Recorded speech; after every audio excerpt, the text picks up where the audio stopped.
কাতার সফরে ইরান আর যুক্তরাষ্ট্রের প্রতিনিধিরা কার সঙ্গে কি আলোচনা হলো, হরমুজ নিয়ে তেহরানের নয়া হুঁশিয়ারি কেন? আবার উত্তেজনায় ফুটছে ভারত পাকিস্তান সম্পর্ক, হাত কেটে নেওয়ার হুমকি ইসলামাবাদের, নতুন সংঘাতের রাস্তা তৈরি হচ্ছে কি?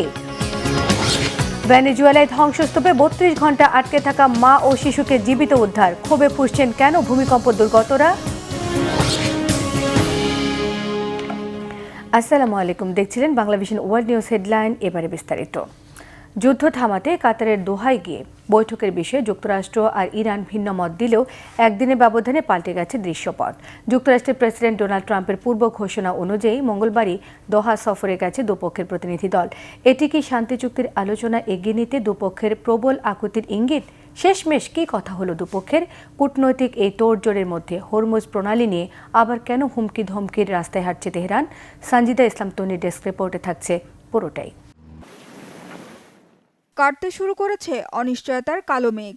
অতি ধীর গতিতে হলেও ঘটনাবহুল হরমুজ প্রণালীতে আবার বাড়ছে জাহাজ চলাচলের সংখ্যা। সমঝোতা স্মারক স্বাক্ষরের এক সপ্তাহ পার হওয়ার আগেই ইরান আর আমেরিকা পাল্টাপাল্টি হামলায় জড়িয়ে পড়ায় হরমুজ প্রণালী আবারও বন্ধের আশঙ্কা দেখা দিয়েছিল।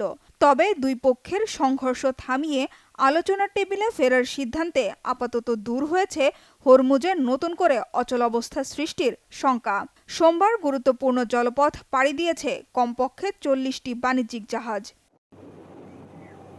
হরমুজে যান চলাচল স্বাভাবিক থাকলেও গুরুত্বপূর্ণ এই জলপথে অন্য কোনো দেশের সহযোগিতা বা হস্তক্ষেপ কিছুই সহ্য করতে নারাজ ইরান। আমেরিকা ও ইসরায়েলের বিরুদ্ধে যুদ্ধ চলাকালে নিরাপত্তার স্বার্থে হরমুজে মাইনের যে জাল বিছিয়েছিল ইরান, তা অপসারণ করতে এখন এগিয়ে আসার প্রস্তাব দিয়েছে ফ্রান্স সরকার, যা সরাসরি প্রত্যাখ্যান করেছে খামেনির দেশ। হরমুজ থেকে মাইন সরানোর কাজ অন্য কোনো দেশ নয়, শুধু ইসলামী প্রজাতন্ত্রই করবে বলে স্পষ্ট জানিয়ে দিয়েছেন ইরানের উপপররাষ্ট্রমন্ত্রী কাজেম গারিবাবাদি। এদিকে পাল্টাপাল্টি হামলা বন্ধ করে শান্তি আলোচনা এগিয়ে নিতে কাতার সফরে গেছেন ইরান ও আমেরিকার প্রতিনিধি দল।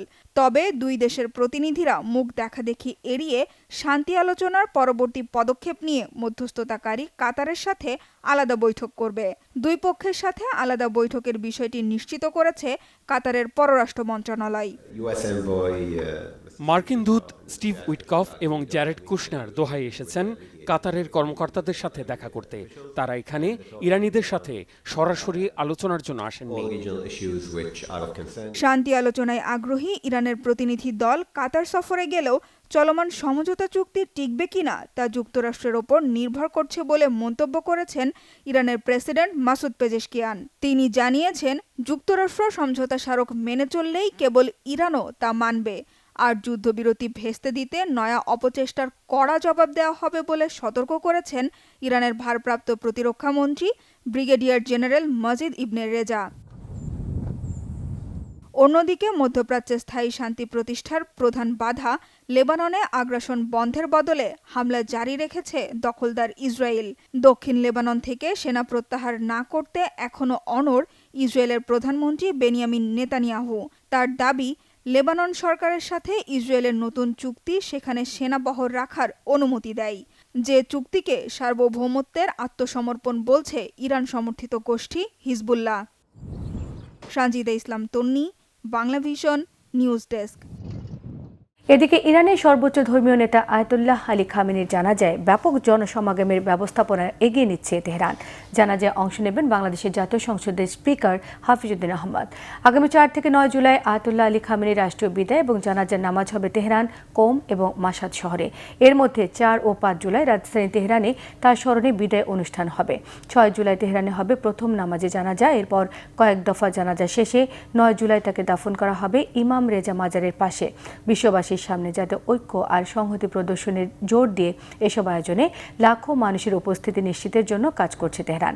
সরকারি বিবৃতিতে জানানো হয়েছে, শোকাবহ এই আয়োজনে 90টিরও বেশি দেশের প্রতিনিধি অংশ নেবেন। এদের মধ্যে থাকবেন অন্তত 30টি দেশের সরকারি গুরুত্বপূর্ণ ব্যক্তি। বাংলাদেশ থেকে যোগ দেবেন জাতীয় সংসদের স্পিকার হাফিজউদ্দিন আহমদ।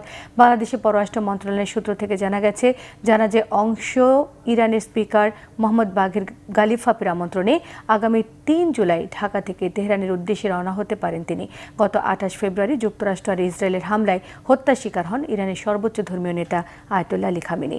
ওই একই হামলায় হত্যা করা হয়েছে তার পরিবারের 4 সদস্য সহ ইরানের 43 জন শীর্ষস্থানীয় নেতা এবং সামরিক কর্মকর্তাকে। 44 বছরেরও বেশি সময় ইরানকে নেতৃত্ব দিয়েছেন তিনি। পাকিস্তান ভারত পাল্টাপাল্টি বাগযুদ্ধে আবারও সৃষ্টি হচ্ছে চরম উত্তেজনাকর এক পরিস্থিতি। চলতি সপ্তাহে আফগানিস্তান সীমান্তে পাকিস্তানের হামলাকে সার্বভৌমত্ব লঙ্ঘন বলে বিবৃতি দিয়েছে নয়াদিল্লি। আর সিন্ধু নদের পানি বন্টনের ইস্যু সামনে টেনে ভারতকে ইঙ্গিত করে অধিকারী হস্তক্ষেপকারী হাত কেটে নেওয়ার হুমকি দিয়েছে ইসলামাবাদ। ভিন্ন ভিন্ন অজুহাতে আবারও কেন উত্তেজনা বাড়াচ্ছে বৈরী দুই প্রতিবেশী? নতুন করে সংঘাতে জড়ানোর আশঙ্কা রয়েছে কি? হিজল জুবাইরের ডেস্ক রিপোর্টে থাকছে বিস্তারিত। ভারতের সঙ্গে সিন্ধু নদীর পানি বন্টন নিয়ে উত্তেজনা ছড়িয়েছেন পাকিস্তানের জলবায়ু পরিবর্তন বিষয়ক মন্ত্রী মুসাদ্দিক মালিক। তিনি বলেছেন, পাকিস্তানের প্রাপ্য পানি প্রবাহে বাধা দেওয়ার কোনো প্রচেষ্টা ইসলামাবাদ মেনে নেবে না। এ প্রসঙ্গে ভারতকে হুঁশিয়ারি দিয়ে তিনি বলেন, পাকিস্তানের পানির অংশে কেউ হাত দিলে সেই হাত কেটে ফেলা হবে। ভারতীয় সংবাদ মাধ্যম এনডিটিভি জানিয়েছে, পাকিস্তানের বিভিন্ন গণমাধ্যম ও সামাজিক যোগাযোগ মাধ্যমে মুসাদ্দিক মালিকের এই বক্তব্যের ভিডিও ছড়িয়ে পড়েছে। এনডিটিভির প্রতিবেদনে বলা হয়, একটি সংবাদ সম্মেলনে মুসাদ্দিক মালিক বলেন, পাকিস্তানের বিপুল জনগোষ্ঠীর জীবিকা কৃষির ওপর নির্ভরশীল। তাই নদীর পানি প্রবাহে কোনো ধরনের বিঘ্ন সৃষ্টি হলে শুধু কৃষিখাত নয়, খাদ্য উৎপাদন, কর্মসংস্থান এবং জাতীয় অর্থনীতিও বড় ধরনের ঝুঁকির মুখে পড়বে। দেশের লাখো কৃষকের জীবন ও জীবিকা সরাসরি নদীর পানির সঙ্গে সম্পৃক্ত। পাকিস্তানের প্রভাবশালী দৈনিক ডনের উদ্ধৃতি দিয়ে প্রতিবেদনে আরও বলা হয়, মালিক অভিযোগ করেছেন, ভারতের রাজনৈতিক নেতৃত্ব পাকিস্তানে পানি প্রবাহ সীমিত করার অবস্থান নিয়েছে। ভারতের প্রধানমন্ত্রী নরেন্দ্র মোদী এমন একটি ব্যবস্থা নিয়ন্ত্রণ করছেন যার মাধ্যমে হুমকি দেয়া হচ্ছে, পাকিস্তানে এক ফোঁটা পানিও যেতে দেওয়া হবে না। এসব উল্লেখ করে মালিক বলেন, পাকিস্তানের প্রায় 40 থেকে 50% মানুষ কৃষি নির্ভর এবং কৃষিখাত দেশের কর্মসংস্থানের বড় অংশের পাশাপাশি জাতীয় অর্থনীতিতেও উল্লেখযোগ্য অবদান রাখে। পানির প্রবাহ নিয়ন্ত্রণের চেষ্টা কার্যত পাকিস্তানের খাদ্য নিরাপত্তা ও অর্থনৈতিক স্থিতিশীলতাকে লক্ষ্যবস্তুতে পরিণত করবে। মালিকের মতে বিষয়টি কেবল দুই দেশের রাজনৈতিক বিরোধ নয়, এটি আন্তর্জাতিক আইন, ন্যায্যতা এবং উজান ও ভাটির দেশগুলোর পানির অধিকারের সঙ্গে সম্পর্কিত। পাকিস্তান নিজের অধিকার রক্ষায় প্রয়োজনীয় ব্যবস্থা নিতে প্রস্তুত বলে হুঁশিয়ারি দিয়েছেন তিনি। পৃথিবীর অনেক নদী অববাহিকা নিয়ে আনুষ্ঠানিক চুক্তি না থাকলেও আন্তর্জাতিক রীতি ও কনভেনশনের ভিত্তিতে পানির স্বাভাবিক প্রবাহ বজায় রাখা হয়। সেখানে ভারত ও পাকিস্তানের মধ্যে একটি কার্যকর আন্তর্জাতিক চুক্তি বিদ্যমান থাকা সত্ত্বেও পানি প্রবাহ বন্ধ করার আলোচনা কেন হচ্ছে, এ প্রশ্ন তোলেন পাকিস্তানের এই মন্ত্রী। তার মতে, উজানের কোনো দেশের ইচ্ছামতো ভাটির দেশের পানির প্রবাহ বন্ধ করে দেওয়ার অধিকার থাকতে পারে না। অন্যদিকে এ ব্যাপারে ভারতের অবস্থান ভিন্ন। কয়েক সপ্তাহ আগে দেশটির কেন্দ্রীয় জলসম্পদ মন্ত্রী সিআর পাটিল এনডিটিভিকে দেওয়া এক সাক্ষাৎকারে বলেন, আগামী 1.5 থেকে 2 বছরের মধ্যে ভারত সিন্ধু অববাহিকার পানিতে নিজেদের প্রাপ্য অংশ সম্পূর্ণভাবে ব্যবহার করার সক্ষমতা অর্জন করবে। ভারতের অংশের পানি ভবিষ্যতে আর পাকিস্তানে প্রবাহিত হতে দেওয়া হবে না বলে হুমকি দেন তিনি। ভারত ও পাকিস্তানের মধ্যে সিন্ধু নদী ব্যবস্থা নিয়ে বিরোধ দীর্ঘদিনের। বিশ্বব্যাংকের মধ্যস্থতায় 1960 সালে স্বাক্ষরিত সিন্ধু পানি চুক্তির মাধ্যমে দুই দেশের মধ্যে সিন্ধু নদী এবং এর 6টি প্রধান উপনদীর পানি ব্যবহারের নীতিমালা নির্ধারণ করা হয়। আন্তর্জাতিক অঙ্গনে বহুল আলোচিত এই চুক্তিকে বিশ্বের অন্যতম দীর্ঘস্থায়ী আন্তঃসীমান্ত পানি চুক্তিগুলোর একটি হিসেবে বিবেচনা করা হয়। তবে সাম্প্রতিক রাজনৈতিক উত্তেজনা ও পারস্পরিক অবিশ্বাসের কারণে চুক্তিটির ভবিষ্যৎ এবং এর বাস্তবায়ন নিয়ে নতুন করে উদ্বেগ তৈরি হয়েছে। হিজল জুবায়ের, বাংলা ভিশন। ভেনেজুয়েলায় ভয়াবহ ভূমিকম্পের পর সময় যত গড়াচ্ছে তত বাড়ছে হাহাকার, অসন্তোষ। উদ্ধার তৎপরতায় ধীরগতি আর সরকারের অবহেলার অভিযোগে বিস্ফোরণের অপেক্ষায় পুঞ্জীভূত ক্ষোভ। এত হতাশা আক্ষেপের মধ্যে আশা যোগাচ্ছে প্রায় 32 ঘন্টা ধ্বংসস্তূপে আটকে থাকা 18 দিনের শিশু সহ তার মাকে জীবিত উদ্ধারের ঘটনাটি। অনেকের কাছেই যা অলৌকিক। সারা জাগানো এই উদ্ধার অভিযান নিয়ে আরও জানাচ্ছেন হিজল জুবায়ের। ভয়াবহ ভূমিকম্পে বিধ্বস্ত ভেনেজুয়েলায় ধ্বংসস্তূপের নিচে প্রায় ৩২ ঘণ্টা আটকে থাকার পর জীবিত উদ্ধার করা হয়েছে মাত্র ১৮ দিনের এক নবজাতক ও তার মাকে। দীর্ঘ সময় ধরে চলা উদ্ধার অভিযানের পর তাদের জীবিত বের করে আনতে সক্ষম হন উদ্ধারকর্মীরা। শিশুটির অলৌকিক এই বেঁচে যাওয়ার ঘটনা দেশ জুড়ে আশার প্রতীক হয়ে উঠেছে। একই সঙ্গে ধ্বংসস্তূপে আটকে থাকা অন্যদের উদ্ধারে নতুন উদ্দীপনা পেয়েছে উদ্ধারকারী দলগুলো। স্থানীয় কর্তৃপক্ষের তথ্য অনুযায়ী শক্তিশালী ভূমিকম্পে রাজধানী কারাকাস সহ আশপাশের বিভিন্ন এলাকায় বহু ভবন আংশিক বা পুরোপুরি ধসে পড়ে। এতে বহু মানুষ ধ্বংসস্তূপের নিচে আটকা পড়েন। উদ্ধারকর্মীরা ভারী যন্ত্রপাতির পাশাপাশি বিশেষ প্রশিক্ষণপ্রাপ্ত অনুসন্ধানকারী দল ও উদ্ধারকারী কুকুরের সহায়তায় টানা অভিযান চালিয়ে যাচ্ছেন। উদ্ধারকারীরা জানান, ধসে পড়া একটি আবাসিক ভবনের নিচে জীবিত মানুষের উপস্থিতির সংকেত পাওয়ার পর অত্যন্ত সতর্কতার সঙ্গে ধ্বংসস্তূপ সরানোর কাজ শুরু হয়। প্রায় ৩২ ঘণ্টার চেষ্টার পর প্রথমে শিশুটিকে এবং পরে তার মাকে নিরাপদে বের করে আনা হয়। উদ্ধারস্থলে উপস্থিত চিকিৎসকেরা তাৎক্ষণিকভাবে তাদের স্বাস্থ্য পরীক্ষা করেন এবং উন্নত চিকিৎসার জন্য হাসপাতালে পাঠান। চিকিৎসকরা জানান, দীর্ঘ সময় আটকে থাকলেও মা ও শিশুর অবস্থা স্থিতিশীল। এই নবজাতক ও তার মাকে উদ্ধারের সময় প্রত্যক্ষদর্শীদের অনেকেই আবেগ আপ্লুত হয়ে পড়েন। উদ্ধারকর্মীরা শিশুটিকে ধ্বংসস্তূপের ভেতর থেকে বের করে আনতেই সেখানে করতালি ও উল্লাসে ফেটে পড়েন স্থানীয় বাসিন্দারা। সামাজিক যোগাযোগ মাধ্যমেও উদ্ধার অভিযানের ভিডিও দ্রুত ছড়িয়ে পড়ে এবং হাজারো মানুষ এটিকে অলৌকিক হিসেবে উল্লেখ করেন।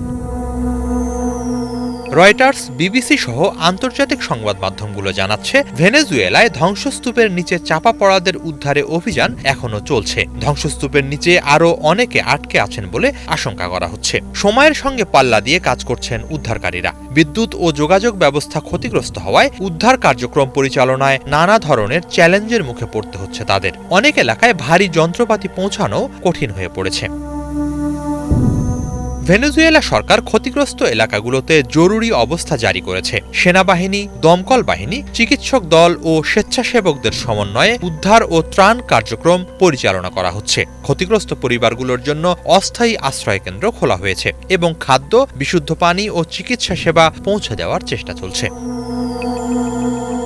বিশেষজ্ঞদের মতে, ভূমিকম্পের পর প্রথম ৭২ ঘণ্টা জীবিত মানুষ উদ্ধারের জন্য সবচেয়ে গুরুত্বপূর্ণ সময়। তাই ধ্বংসস্তূপে আটকে থাকা ব্যক্তিদের খুঁজে বের করতে রাত দিন টানা কাজ করছেন উদ্ধারকর্মীরা। তাদের আশা, ১৮ দিনের শিশুটি ও তার মায়ের সফল উদ্ধার যেমন অসম্ভবকে সম্ভব করেছে, তেমনি আরও অনেক মানুষকে জীবিত উদ্ধারের সম্ভাবনাও এখনো শেষ হয়ে যায়নি।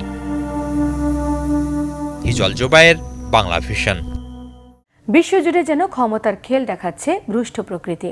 কোথাও ভয়াবহ দাবানলে পড়ছে এলাকার পর এলাকা, কোথাও রেকর্ড করা তাপদাহে প্রাণভোমরা খাঁচা ছেড়ে উড়াল দেওয়ার অপেক্ষায়, আবার কোথাও টানা বৃষ্টিতে ভয়াবহ বন্যায় লণ্ডভণ্ড বিস্তীর্ণ জনপদ। উন্নয়নশীল এশিয়া থেকে আমেরিকা আর ইউরোপের মতো উন্নত বিশ্ব কাউকে রেহাই দিচ্ছে না প্রকৃতির এই রৌদ্র আচরণ। কেন এত দ্রুত পাল্টে যাচ্ছে জলবায়ু? কতটা ভয়াবহ হতে যাচ্ছে ভবিষ্যতের পরিস্থিতি? ইমরান মাহমুদের ডেস্ক রিপোর্টে থাকছে বিস্তারিত।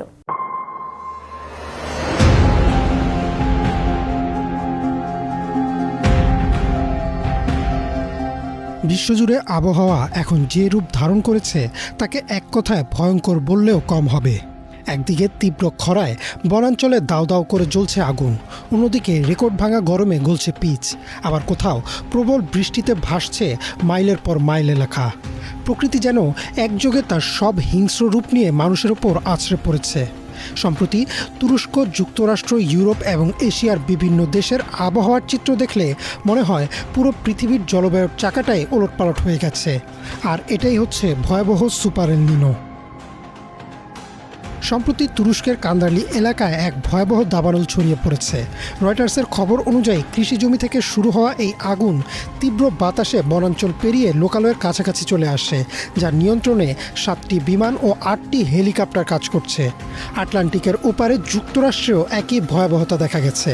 রয়টার্সের আরেকটি প্রতিবেদন বলছে, ইউটা ও কলোরাডো সীমান্তে লাগা স্নাইডার ফায়ার নামের এক বিশাল দাবানলে প্রায় ২৮,০০০ একর বনভূমি পুড়ে ছাই হয়ে গেছে এবং আগুন নেভাতে গিয়ে ৩ জন দমকল কর্মীর প্রাণ গেছে। এদিকে ইউরোপ পুড়ছে নজিরবিহীন তাপদাহে। রয়টার্স ও বিবিসির তথ্য মতে সার্বিয়ার বেলগ্রেডে তাপমাত্রা ৩৯ ডিগ্রি সেলসিয়াসে পৌঁছেছে, ইউক্রেনের কিয়েভে তাপমাত্রা ৩৪ ডিগ্রি সেলসিয়াস এবং হাঙ্গেরির বুদাপেস্টে তাপমাত্রা ৩৮ ডিগ্রি সেলসিয়াস ছাড়িয়ে গেছে। বিজ্ঞানীরা বলছেন মানুষের তৈরি জলবায়ু পরিবর্তনের কারণেই এই তীব্র গরমের রাতগুলো এখন আগের চেয়ে ১০০ গুণ বেশি ঘন ঘন আঘাত হানছে। ইউরোপ যখন আগুনে পুড়ছে, এশিয়া তখন ভাসছে বন্যার পানিতে। রয়টার্সের খবর অনুযায়ী ভারতের অরুণাচল ও আসামে কয়েকদিনের টানা ভারী বর্ষণে আকস্মিক বন্যা দেখা গেছে, যেখানে ইয়াজলি গ্রামের অন্তত ২০টি বাড়িঘর চোখের পলকে তলিয়ে গেছে। পাশাপাশি জাপানের কিয়োটো শহরেও ক্রান্তীয় ঝড়ের প্রভাবে রেকর্ড বৃষ্টিতে কামো নদী উপচে লোকালয়ে পানি ঢুকে পড়েছে। হুট করে আবহাওয়া এতটা হিংস্র হওয়ার পেছনে মূল কারণ দুটি বলে মনে করছেন গবেষকরা। মানুষের কারণে ঘটা বৈশ্বিক উষ্ণতা এবং শক্তিশালী প্রাকৃতিক ঘটনা সুপার এল নিনো। ওয়ার্ল্ড রিসোর্স ইনস্টিটিউটের একটি প্রতিবেদনে ব্যাখ্যা করা হয়েছে, প্রশান্ত মহাসাগরের পানির তাপমাত্রা যখন স্বাভাবিকের চেয়ে অনেক বেশি বেড়ে যায় তখন তাকে সুপার এল নিনো বলা হয়। বিবিসি ফিউচারের মতে এই সুপার এল নিনোর প্রভাবে পৃথিবীর এক প্রান্তের মেঘ বৃষ্টি অন্য প্রান্তে চলে গিয়ে কোথাও তীব্র খরা আর কোথাও প্রলয়ঙ্কারী বন্যা তৈরি করছে। আবহাওয়াবিদদের মতে এল নিনো একটি চক্রাকার প্রক্রিয়া যা কয়েক মাস পর শেষ হয়ে যাবে। তবে এটি শেষ হলেই আবহাওয়া পুরোপুরি স্বাভাবিক হবে না, কারণ মানুষের ভুলের জন্য বায়ুমণ্ডল স্থায়ীভাবে দূষিত হয়ে পড়েছে। প্রকৃতির এই চরম রূপ থেকে বাঁচতে হলে আমাদের এখনই কয়লা বা তেলের মতো জীবাশ্ম জ্বালানি ব্যবহার কমিয়ে সৌরশক্তির মতো সবুজ শক্তির দিকে ঝুঁকতে হবে এবং নির্বিচারে গাছ কাটা বন্ধ করতে হবে। আমরা যদি এখনই সচেতন না হই তবে প্রকৃতির এই হিংস্রতা আগামীতে আরও ভয়ঙ্কর রূপ ধারণ করবে। ইমরান মাহমুদ, বাংলা ভিশন। এই ছিল আজকের মতো, সঙ্গে থাকায় সবাইকে ধন্যবাদ।